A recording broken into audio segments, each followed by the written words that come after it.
To get started, we're going to be talking about different parts of right triangles. Right triangles have this right angle in them. Okay, the most important part has a funny name. The funny name is the hypotenuse.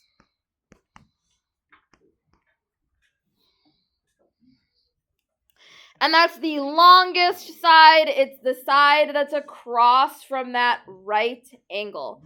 So that's where that goes right here. It's the longest side, and it's across from the right angle. It is very important that we get the hypotenuse right in these right triangles because that's going to be like the part that sets up the rest of our formula. The other two pieces of the right triangle are called legs. We don't really do much to differentiate from them. They're each just legs. That's all. And then we have a theorem or a big formula that's going to help us find missing sides of this right triangle. Specifically, we're going to have 2 of the 3 sides. How do we find the third one? That formula is we take the length of the first leg and we square it. We add the length of the second leg and square it. And it equals the length of the hypotenuse squared. In shorter terms, the formula that you've probably heard before is a squared plus b squared equals c squared, where we have all of these pieces.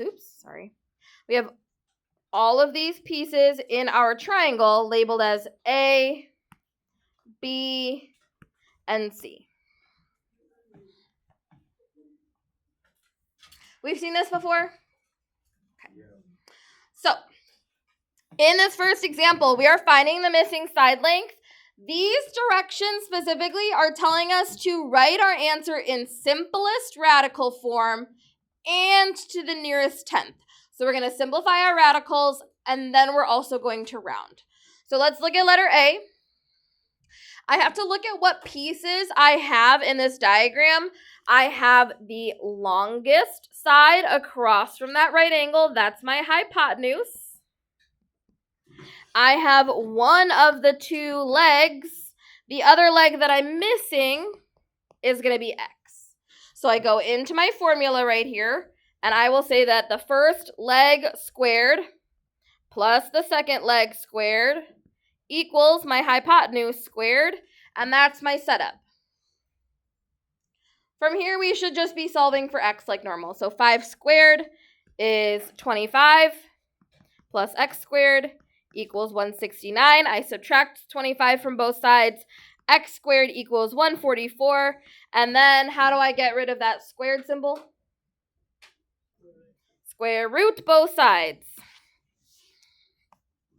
144 is a perfect square, so that's pretty easy for me. X just equals 12 inches. So that's all I have to do. Any questions on that? So then in letter B, are we missing the hypotenuse or are we missing one of the legs? We're missing the hypotenuse. So I have to make sure when I set up my formula, the hypotenuse is by itself on this side of the equation. So the other 2 legs are going to go together. 8 squared plus 10 squared equals that missing hypotenuse, let's call it x squared. I'm going to simplify. 64 plus 100 equals x squared. That's 164. I square root both sides. X is the square root of 164. Is that a perfect square? No. So the first thing we're going to have to do is simplify that. We're going to find its perfect square factors. I'm going to tell you right now, I think the largest one that goes into this one is 4. You can correct me if I'm wrong. You can go try some bigger ones, but I think it's 4. 4 times 41, thank you.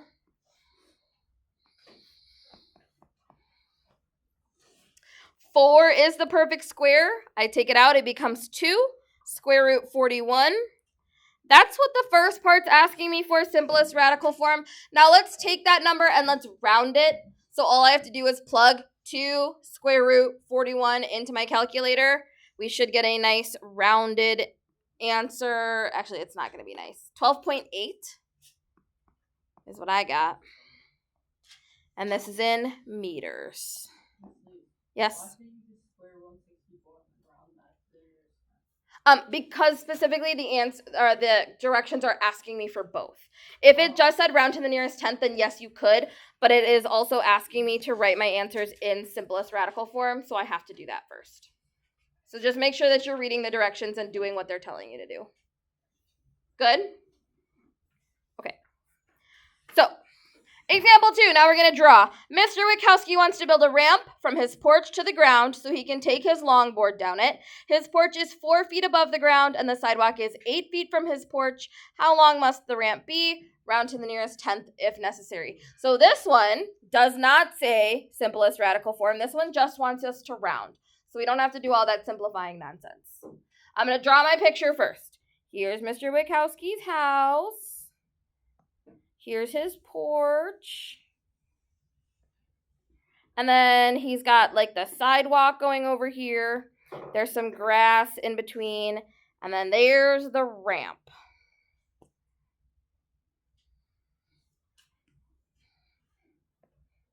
We got my drawing. We're going to put some labels on it. His porch is 4 feet above the ground. That means this height right here is 4. The sidewalk is 8 feet from his porch. So that's this guy right here is 8 feet. And then we want to know how long is that ramp. So that's going to be our X value. Everybody sees this triangle that's in here? That's a terrible line. Yep, got it? Here's our right angle. We're assuming that this house was built very well and that porch is perpendicular to the ground perfectly. So then what's my setup here? Can somebody give me my equation?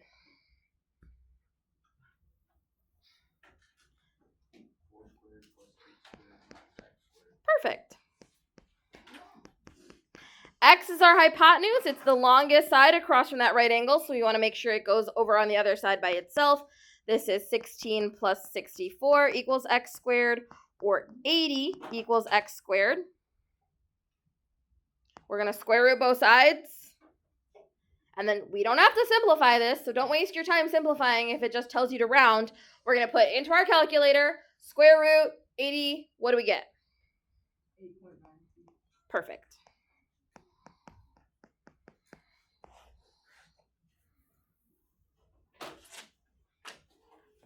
Any questions? Okay, so on the next page is something maybe you haven't seen before, but this is definitely something that comes back in geometry. We do it in one of the super early units, and it's determining if a triangle is a right triangle. Right triangles and Pythagorean theorem go hand in hand. Anytime we have a right angle, the Pythagorean theorem works. So if we want to know whether something is a right triangle, we can use the Pythagorean theorem to help us, because we know if it works, it's a right triangle, and if it doesn't work, it's not a right triangle. This is called the converse, okay? It says if a triangle has side lengths A, B, and C, then it must be true that A squared plus B squared equals C squared, and if it is true, that triangle is a right triangle. In geometry, I'm going to give you a little preview vocab word here. These three numbers, if they make that Pythagorean theorem true, we have a fancy name for them. We call them Pythagorean triples. And you will definitely see that word in geometry, like right when you start.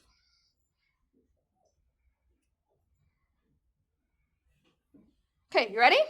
So we're determining if these three numbers make a right triangle. The first thing that I need to do when I start these problems to figure out where do I plug things into my Pythagorean theorem is figure out what is the hypotenuse of this so-called right triangle. If I take a look at those three numbers, how do I know? Yeah, Max. Whichever one's the biggest. So in this problem, 25 is the biggest. So that longest side must be the hypotenuse.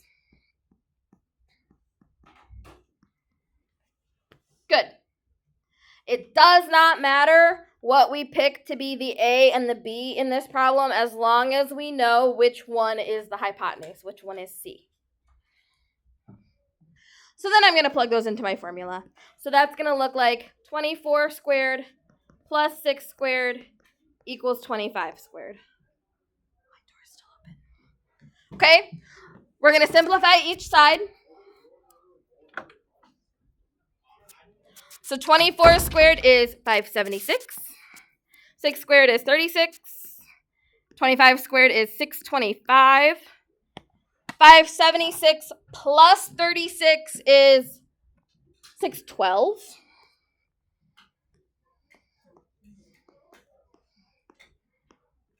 So do those two things equal each other? No. So because this did not work, we're going to answer the question, determine whether the given lengths could be the sides of a right triangle. We're going to say no, not a right triangle.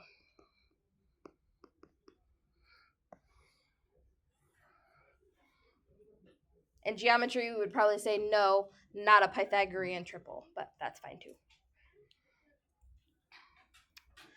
All right, letter B. I'm going to do the same thing. What's my hypotenuse, first and foremost? 26. It does not matter what I pick to be A and B otherwise, as long as I know that I've picked the correct hypotenuse. I'm going to go ahead and plug that into my formula. This is 10 squared plus 24 squared equals 26 squared. Do some quick math. 576 here. This is 676. 100 plus 576, guess what? That's 676. So then my answer is yes.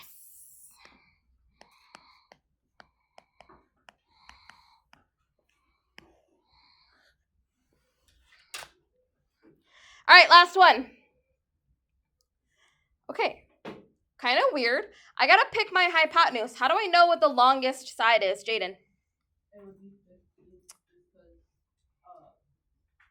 because it just, when you square root it, it's the biggest, I guess. When you square root it, it's the biggest. Okay, I like that idea. How do I know? Can I just determine right away whether what 10 radical 2 is? So what I'm going to do here, if I get a radical and I'm trying to figure out, well, how long actually is that? I'm going to put it in my calculator. In my calculator, I will type 10 square root 2. What does that equal? 14.1 or something like that? 1.4? Okay, so now that I've estimated what that is, now I know that it's not the biggest, right? The biggest is going to be this 15. So that's my C. I have A and I have B. And I'm going to plug these into my formula. I am not going to use this anymore. I don't care that I just found it. I'm going to use the exact value. I never want to use a rounded value if I have it. So I'm going to use the exact value. 10 radical 2, that whole thing, squared, that's my A value, plus B squared equals C squared. Okay, testing your brains right now. 10 radical 2 squared, what do we have to do to that? Jaden? You have to do the 10 and the 2. Yes, we're basically splitting it into two bubbles, and that's just basically saying that I'm squaring the 10 and I'm squaring the radical 2, or we're multiplying outsides together, insides together, however you want to think about it. This is going to be 100 radical 4. When we are multiplying, by the way, I saw this on a bunch of tests. When we're multiplying, by the way, we are multiplying the outsides. We are multiplying the insides. A lot of you are keeping those insides the same, which is not what we want to do. We only do that for adding and subtracting. So this is 100 radical 4. That radical 4 is a perfect square, so it does become 200. I'm going to drop the rest of this down. Plus 25 equals 225. And guess what? 225, does in fact equal 225. So we're going to say yes, this is a right triangle. Any questions on that one? Okay, let's finish it off. We're going to take a look at Pam's work. She's solving for this right triangle here. What did she do wrong? Read. She put the 5 as one of the legs instead of the hypotenuse. Right. This 5 is our hypotenuse. Oops. And it should go where the C is on one side of the equation, but she put it where the legs go. So we need to say 5 is the hypotenuse. Oops. If I could write hypotenuse. It should go in as the C value. So then the correct setup should be 3 squared plus b squared equals 5 squared. I simplify this down. 9 plus b squared equals 5 squared. I got to solve for b, so I'm subtracting 9 from both sides. Oops, this should be a 25. Oops, why can't I write 25 minus 9? B squared equals 16. I'm going to square root both sides. B equals 4. Any questions on that?